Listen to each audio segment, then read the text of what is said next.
ኦሪት ዘፍጥረት ምዕራፍ 1 በመጀመሪያ እግዚአብሔር ሰማይና ምድርን ፈጠረ። ምድርም ባዶ ነበረች፣ አንዳችም አልነበረባትም። ጨለማም በጥልቁ ላይ ነበረ፣ የእግዚአብሔርም መንፈስ በውኃ ላይ ሰፍፎ ነበር። እግዚአብሔርም ብርሃን ይሁን አለ፣ ብርሃንም ሆነ።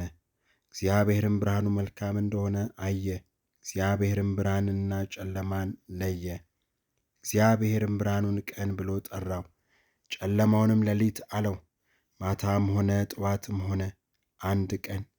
እግዚአብሔርም በውኆችን መካከል ጠፈር ይሁን፣ በውኃና በውኃ መካከልም ይከፈል አለ። እግዚአብሔርም ጠፈርን አደረገ፣ ከጠፈርም በታች ከጠፈርም በላይ ያሉትን ውኆች ለየ።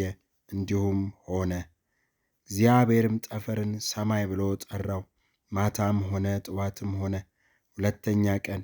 እግዚአብሔርም ከሰማይ በታች ያለውን ውኃ በአንድ ስፍራ ይሰብሰብ፣ የብሱም ይገለጥ አለ። እንዲሁም ሆነ።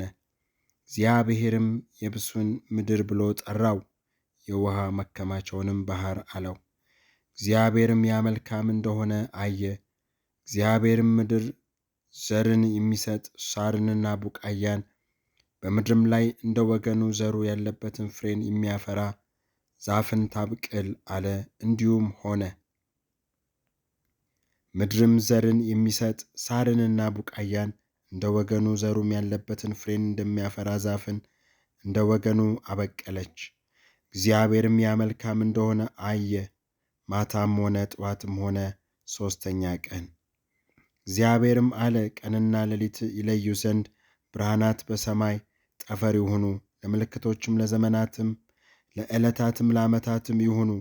በምድርም ላይ ያበሩ ዘንድ በሰማይ ጠፈር ብርሃናት ይሁኑ። እንዲሁም ሆነ። እግዚአብሔርም ሁለት ታላላቆች ብርሃናትን አደረገ፣ ትልቁ ብርሃን በቀን እንዲሰለጥን፣ ትንሹም ብርሃን በሌሊት እንዲሰለጥን፣ ከዋክብት ደግሞ አደረገ። እግዚአብሔርም በምድር ላይ ያበሩ ዘንድ በሰማይ ጠፈር አኖራቸው፣ በቀንም በሌሊትም እንዲሰለጥኑ፣ ብርሃንና ጨለማንም እንዲለዩ። እግዚአብሔርም ያ መልካም እንደሆነ አየ። ማታም ሆነ ጠዋትም ሆነ አራተኛ ቀን። እግዚአብሔርም አለ፣ ውኃ ሕያው ነፍስ ያላቸውን ተንቀሳቃሾች ታስገኝ፣ ወፎችም ከምድር በላይ ከሰማይ ጠፈር በታች ይብረሩ። እግዚአብሔርም ታላላቆችን አንበሬዎችን፣ ዋይቱ እንደ ወገኑ ያስገኘቻቸውን ተንቀሳቃሾችን ሕያዋን ፍጥረታትን ሁሉ እንደ ወገኑ የሚበሩትንም ወፎች ሁሉ ፈጠረ። እግዚአብሔርም ያ መልካም እንደሆነ አየ። እግዚአብሔርም እንዲህ ብሎ ባረካቸው፣ ብዙ ተባዙም፣ የባሕርንም ውኃ ሙሉአት፣ ውኆችም በምድር ላይ ይብዙ።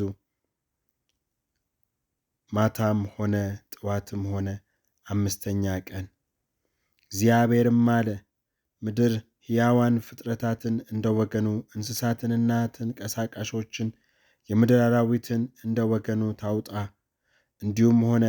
እግዚአብሔርም የምድር አራዊትን እንደ ወገኑ አደረገ፣ እንስሳውንም እንደ ወገኑ፣ የመሬት ተንቀሳቃሾችንም እንደ ወገኑ አደረገ። እግዚአብሔርም ያ መልካም እንደሆነ አየ። እግዚአብሔርም አለ፣ ሰውን በመልካችን እንደ ምሳሌያችን እንፍጠር፣ የባሕርንም ዓሦች፣ የሰማይንም ወፎች፣ እንስሳትንና ምድርን ሁሉ፣ በምድር ላይ የሚንቀሳቀሱትን ሁሉ ይገዙ። እግዚአብሔርም ሰውን በመልኩ ፈጠረ፣ በእግዚአብሔርም መልክ ፈጠረው፣ ወንድና ሴት አድርጎ ፈጠራቸው። እግዚአብሔርም ባረካቸው፣ እንዲህም አላቸው፣ ብዙ ተባዙ፣ ምድርንም ሙሉአት፣ ግዙአትም፣ የባሕርን ዓሦችና የሰማይን ወፎች፣ በምድር ላይ የሚንቀሳቀሱትን ሁሉ ግዙአቸው። እግዚአብሔርም አለ፣ እነሆ መብል የሆናችሁ ዘንድ በምድርም ፊት ሁሉ ላይ ዘሩን በእርሱ ያለውን ሐመልማል ሁሉ፣ የዛፍን ፍሬ የሚያፈራውን ዘር ያለውን ዛፍ ሁሉ ሰጠኋችሁ። ለምድርም አራዊት ሁሉ፣ ለሰማይም ወፎች ሁሉ፣ ሕያው ነፍስ ላላቸው ለምድር ተንቀሳቃሾችም ሁሉ የሚበቅለውን ሐመልማል ሁሉ መብል ይሆንላችሁ። እንዲሁ ሆነ። እግዚአብሔርም ያደረገውን ሁሉ አየ፣ እነሆ እጅግ መልካም ነበረ።